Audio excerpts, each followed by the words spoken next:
and welcome to the Magnify Book Club. We want you to be in the club, so join us here on Instagram as we discuss what we're reading as a community and how these picks are inspiring new thoughts and bringing us closer to the Savior. Let's hit the books together. You can gather with your own group or tune in here for our virtual book club discussion, or do both.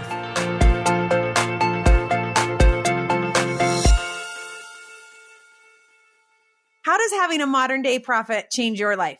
I know for me, it's completely shaped my faith and helps me navigate life day to day. In Sheri's book, Prophets See Around Corners, she says those who follow the prophet are actually following and placing their trust in God the Father and in his Son, Jesus Christ. So many amazing takeaways. So let's get into it. Joining me today is Sarah Jane Weaver, executive editor of the Church News. Sarah has been on some amazing assignments all over the world, including working and serving alongside modern prophets. We can't wait to hear her insights.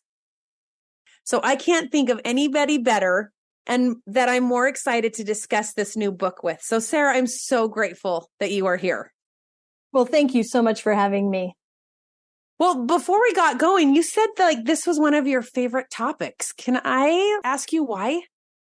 Well, it is so amazing. At the Church News, where I have spent almost 30 years of my career, we have a tagline. We say we're creating a living record of the restoration. And such an important part of that is prophets and their ministries and the way they interact with people and the way they interact with us and the way they interact with one another. And as you start to observe them, you see patterns. And at the end of it all is God's love for his children. I love that. So what did you think about this book? Oh, I loved this book. I loved the truth that it testified of. And actually, as I was reading this book, it brought to mind so many opportunities or so many experiences that I know of prophets. And I thought, this is a beautiful witness of all of the blessings those of us have who are members of the Church of Jesus Christ of Latter-day Saints, or who recognize and follow prophets on the earth today. Was there something in particular that stood out to you?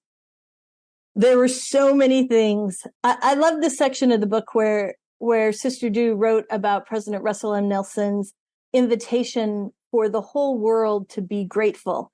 That invitation comes during the COVID pandemic. And I think it had been a long, frustrating, hard year for us. And it wasn't just filled with worry about our health, but there was worry about the economy. And then if you'll remember that summer, we had racial tensions erupt in the United States. And it felt like we were worried about society as a whole and the whole globe.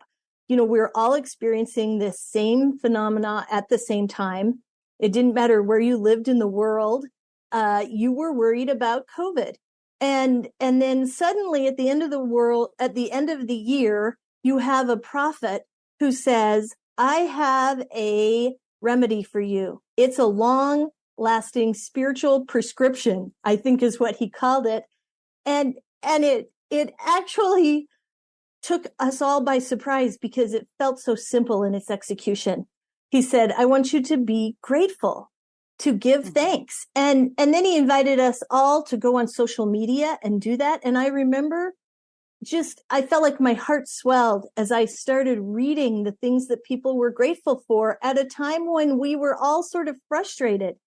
I remember doing some research and I found a professor at the University of California, Davis, who had spent his whole career studying gratitude. And he said that his research had supported a lot of things, but he said that those who keep a gratitude journal feel better about their lives as a whole and are more optimistic. Now think about that. Scientific research supported the words of prophets. At a time when we were feeling less optimistic about the future, someone said, all you have to do is be grateful and you can feel more optimistic. He also said children who practice grateful thinking have a more positive attitude, and that those who are grateful are more likely to help someone else. So think about that. You know, we feel so isolated. Everyone's turning inward. And now we have a prophet who is offering us a remedy that allows us all to look outward, to be grateful, to actually express gratitude to those we love, and to see life through a whole different lens. There's even that Harvard study that came out around the same time that said those who were grateful experience deeper and more meaningful connections and relationships, right? At a time where the world was in uproar in so many ways, we have a prophet who's leading and guiding us. And I love in the book how Sheri Du made note of the fact that he didn't want it to just be a message to the members of the church, but a message to the world. Yeah, isn't it amazing? We sometimes think of leaders of our church as our leaders, as leaders of the Church of Jesus Christ of Latter-day Saints, but they are world religious leaders. They do have a message to the world because we have 15 prophets with keys on the earth today. That's it. What do you think? Honestly, just that shift in your mind, if you can think of it as a world religious leader, does it change anything for you as you listen to prophets? Well, I think it changes everything because we think of all the things that we know, and then you think of all the people in the world who don't have the restored gospel, and yet they can learn and grow from the words of prophets too, if they're available. Now, the thing that's so cool about the gratitude message is that it reached millions and millions and millions of people. And didn't she say more than anything? Yeah, the book up says to that point, more than any other message the church has ever sent out. And so, there's another experience in the book that Sister Du speaks about that happened in Peru outside the presidential palace. I was also there covering President Nelson's global ministry and was standing in this same group that Sister Du is talking about. And President Nelson and Elder Gary E. Stevenson had met with the president of Peru, and they were coming out to do a press interview. And a group of us were waiting, and there was a woman who was offering tours. She was a tour guide, and she was giving her tours in English. And I don't think people were paying that much attention. It was busy, and there were a lot of things going on.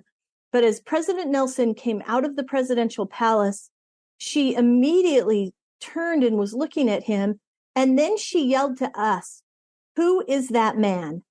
And literally before anyone could respond, she yelled out to him. It was like she turned on the spot and yelled to him and said, "Will you bless the land and people of Peru?" And I remember thinking, wow, she sees and feels something in President Nelson that has caused her to have such an immediate response. In the book, Sister Du actually asked the question. She says, how did she even know that he really could bless Peru? The part of the story that I love the most is at the end of a devotional, just a few hours later, at the end of the evening, President Nelson finished the devotional, and then he said, "I would like to offer a prayer on the land and the people of Peru." And he did that.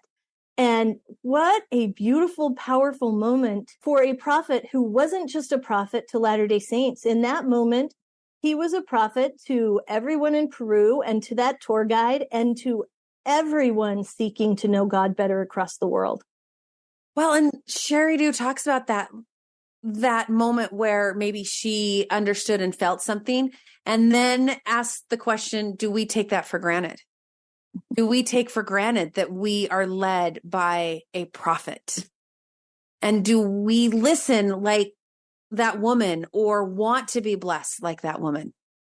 Yeah, at the Church News, we recently compiled a list of invitations that President Nelson has extended since he became president of the church in January of 2018. And we got to 99, and then we said, should we keep going? Because he is a prophet of invitations. He is constantly inviting us to listen to what he's saying, to draw closer to God, and to live the commandments, and then claim those blessings that come from that. We had an interesting experience. Sister Du was also present for this, but On President Nelson's 95th birthday, just before his birthday, we did an interview with him in Brasilia, Brazil. It had been a ministry tour throughout Central and South America, and he had addressed so many members in really large stadiums and gatherings. And we're in Brasilia, and I remember we were sitting kind of at the side of a Latter-day Saint meeting house. He had just addressed missionaries gathered in Brasilia. It was a day where the weather was beautiful and there was kind of a breeze and you could hear the birds. And he and Sister Nelson sit down and they start reflecting on their life. And immediately Sister Nelson says, I'm going to tell a story. And President Nelson says, I know what you're going to talk about. You're going to talk about Scrabble. Now, and then they started talking about Scrabble. They said, we are Scrabble players. We love this game. And Sister Nelson said that as President Nelson has played Scrabble and as he came to understand the rules that govern Scrabble, the laws that govern it, he developed a strategy that allowed him to win every time. So once he knew the rules, then he could always claim the blessings. And then President Nelson went on to compare that to the laws that govern gravity. He said, if you want to fly a plane, learn the laws of gravity and the laws of lift. If you want to operate on a human heart, then you have to learn and understand the laws that govern the human heart. And then he said, if you want to be happy, learn and understand God's commandments. And he said, it's rather a simple formula. So Sheri also asked this question, which I've thought a lot about. She asks, how is your life different because of the restoration? And I think as we reflect on this question and consider how our life is different because of the restoration, I don't know if that's something I've ever really sat down and tried to think about. And I actually asked my students, I had them all come up and write on the board, how is your life different because of the restoration? And how would you answer that? How is your life different because of the restoration? Well, don't you think all of our lives, I think it's really, really hard to actually drill down and say, what blessings do I have because of the restoration of the gospel of Jesus Christ? Because they're numerous. There's so many of them. We know who we are. We know what we can become. We know how to pray. We know how to seek inspiration. We value family relationships. We have a health code that allows us to live in a way that blesses our lives, and on and on and on. Just recently, I was in McAllen, Texas, covering the dedication of the McAllen, Texas temple. And McAllen is right on the border between Mexico and the United States. Elder Dieter F. Uchtdorf dedicated the temple. And actually, before he dedicated the temple, he went to the border. He wanted to see what life was like for the people in this community and the blessings that would come as a result of this temple. In the course of doing interviews for the temple dedication, I met a man who was one of 12 children and was raised by migrant workers. He joined the church just shy of his 18th birthday. He served a mission. He came back. He went to college. He now has 4 college-educated children and the blessings of an eternal family. It was amazing to me to see how the gospel had elevated the lives of one family in one generation. It wasn't the long view. The blessings of the gospel took hold in their lives the minute they accepted the invitation to be baptized. Sister Dew in the book talks about seeing the blessings in just about the same amount of time span, one generation in Southeast Asia. She's visiting Vietnam, she's visiting Cambodia, and what a beautiful thing that Southeast Asia ministry was. President Nelson had just been in South America and Central America and ministered to tens of thousands of people in these huge stadiums. And he ends up in Vietnam. And this is a country of 98 million people. And now he's talking to a couple of thousand of church members. He flew all the way there for them. And his message to them was just what we're talking about. He told them that obedience and faith will bless their lives. Elder D. Todd Christofferson was with him on that ministry tour. And he said that the members of the church in Vietnam are the leaven in the loaf. He said, you're never going to be the huge ingredient. It's just this little bit, but it's going to give lift and rise to the entire nation. And what a great promise for someone who's sort of struggling to live their faith day by day when they're always in the minority. Well, even I think of that in our homes, right? Lift and rise in our homes, in our communities, in our wards, even if we're not in the minority. What a promise that we can lift and rise wherever we are. Mm-hmm. It is an interesting thing because it feels like when you have an internal view, when you're a covenanted member of the church, that you actually see people the way the Lord sees them. That's what I have witnessed from President Nelson. That same day we were in Peru as we're talking about, what happened outside the presidential palace that day. President Nelson then went to a devotional and he met with a group of teenagers before the devotional. And one young girl said to him, and I still to this day remember the tone of her voice as she said it. She was desperate. And she said, what if I'm the only member of the church in my family? What do I do? How do I go forward?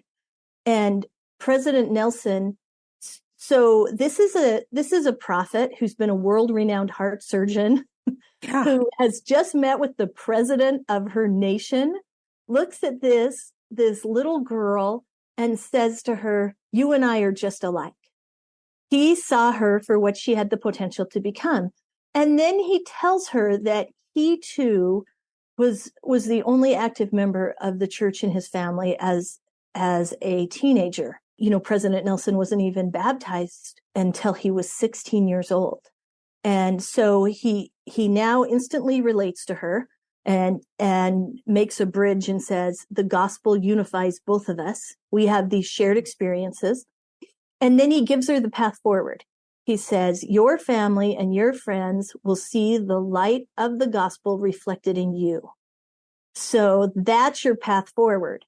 And think about that from a prophet, that message, that hope that will change not just her, but all of the generations that come after her, because he saw the potential of what she could become. I think that's what prophets do. They see us not necessarily for where we are, but for where we can go.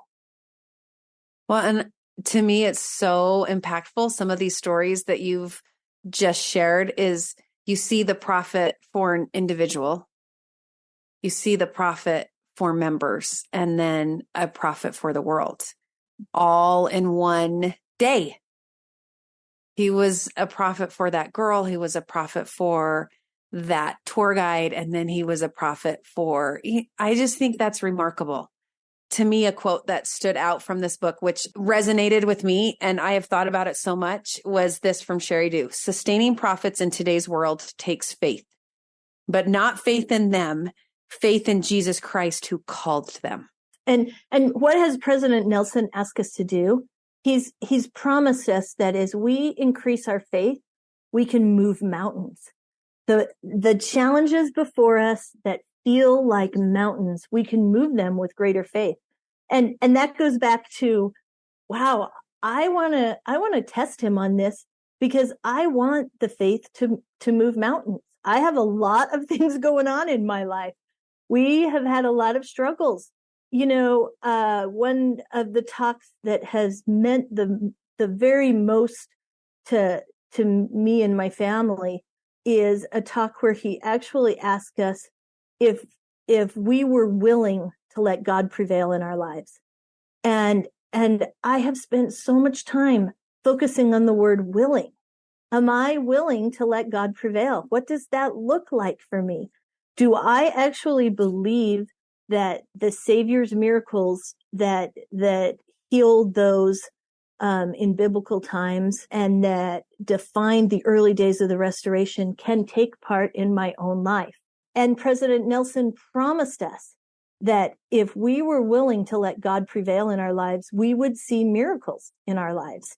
My family immediately said, we're going to test this out. We need miracles. We're a mess. I have 3 daughters. They're all in college. We're all going different directions. My husband and I have busy lives. We're the family whose dogs get out, and everyone's like, oh, yeah, that wasn't a surprise. They are just, we're just that family. And we're always trying, and we always feel like we're falling short. And we said, we need the Lord's miracles. And I remember when we started counting miracles, we could find them everywhere. My daughter was a COVID missionary. She spent the first 8 months of her mission in Ohio, and then she went to Brazil. At the very end of her mission, she was given the choice by her mission president to either come home a few weeks before her original end date because of zone transfers, or to stay a few weeks after. And she chose to stay a few weeks later. And in that time, my father-in-law passed away. She felt so devastated because she felt like if I had just gone home, I would have been able to see him.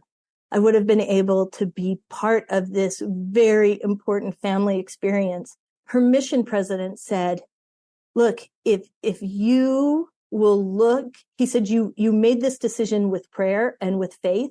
So this is something that Sister Du talks about in the book, right? Sometimes we follow prophets, or we seek and we get inspiration and we think that we're on the right path, and then something happens and it makes us doubt, right? Yeah. We just are filled with doubt. And her mission president told her, if you made this decision in faith, you made this decision with prayer, you came on a mission because you were answering the call and the invitation of prophets, and you're supposed to be here for these few weeks.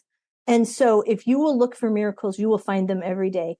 So our family said, let's take this as a family challenge.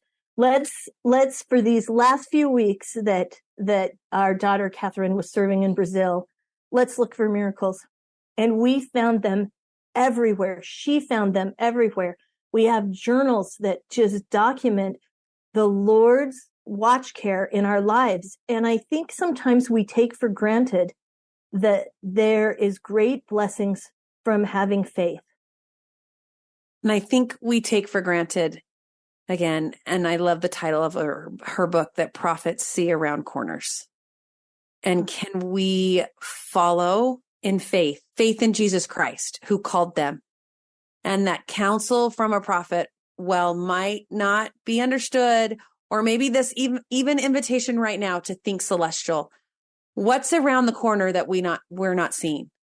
And if we take that invitation, can it prepare us for what's ahead? Sarah, thank you so much for joining us and having this discussion. And as we close, can I just ask you to share your feelings and your testimony of prophets? Very, very early in my career, I started working at the Church News in 1995. And I started just weeks after President Gordon B. Hinckley was sustained as a prophet. And so much of my career has been documenting, President Hinckley, President Monson, and President Nelson's ministry, as well as these amazing men and prophets, seers, and revelators who serve and support the prophets of our church, and who are called as special witnesses of Jesus Christ. And one of the first assignments that I went on after I accepted my job was to a centennial event for the Utah Centennial.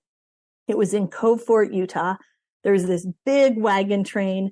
I remember my boss said, go down to Cove Fort, come back with a good story, but don't get in the prophet's face. And he really was saying, stay out of the way, just report on this straight and get back. And when I got to Cove Fort, which is an hour and a half away from Salt Lake and kind of in the middle of nowhere, it was hot, and it was the largest crowd to ever gather at Cove Fort. There was some missionaries who said, hey, the wagon train's late. Why don't you come in our house and wait?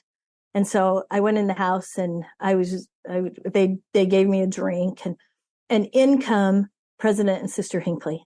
And President Hinckley sat on one side of me and Sister Hinckley sat on the other. And then the question comes, while we're waiting, Sarah, do you have any questions for President Hinckley? And I have to tell you, I am a brand new reporter. I knew I should have questions. I knew that this was an opportunity of a lifetime, that anyone who writes about faith or about the church would have questions for President Hinckley, and I couldn't think of any. And you get kind of dizzy and insecure, and I think like purple spots appeared all over my face.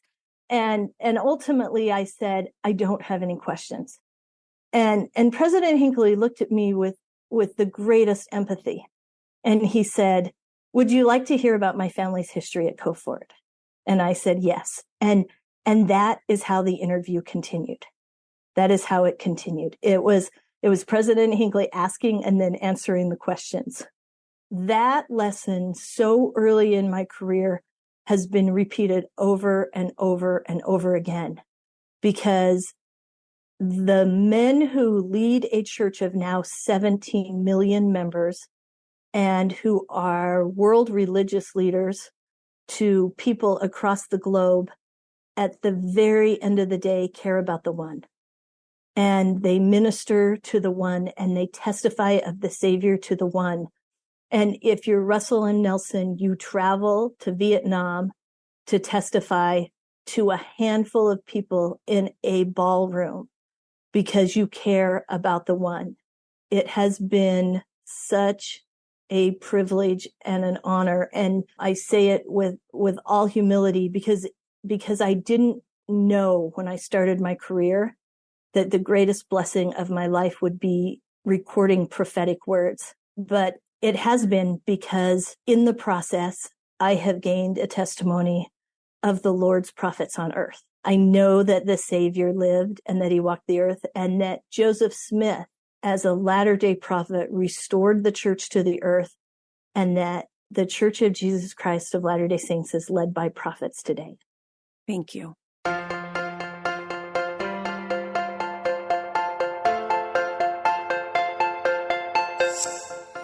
Our next book will be in November, so get excited and head on over to Instagram to see what the next book pick is and join in this discussion.